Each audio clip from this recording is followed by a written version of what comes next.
Hi friends, plain biryani చేసుకునే విధానం చూసేద్దామా? Plain biryani with chicken curry. Wow! Biryani చేసుకుని గిన్నె తీసుకొని ఆయిల్ వేసుకున్న తర్వాత కొంచెం సాజీరా వేయాలి.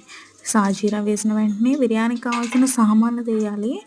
వేసి బాగా ఫ్రై చేయాలి. నెయ్యి ఉంటే కూడా వేసుకోవచ్చు. నెక్స్ట్ పచ్చిమిర్చి, ఆనియన్స్, టొమాటో ఈ మూడిటిని ఫ్రై అది ఫ్రై అయిన తర్వాత కొత్తిమీర వేయండి. కరివేపాకు ఒకటే కాదు, ఎక్కువ వేసుకోండి. వేసిన తర్వాత వాటిని బాగా ఫ్రై చేయాలి. నేను 2 గ్లాసుల బియ్యాన్ని నానబెట్టుకున్నాను. 2 గ్లాసుల బియ్యానికి 4 గ్లాసులు వాటర్ వేయాలి.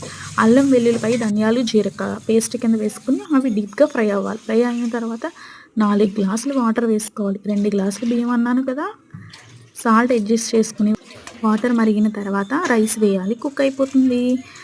కొత్తిమీరతో గార్నిష్ చేసుకోండి. Biryani chicken ready.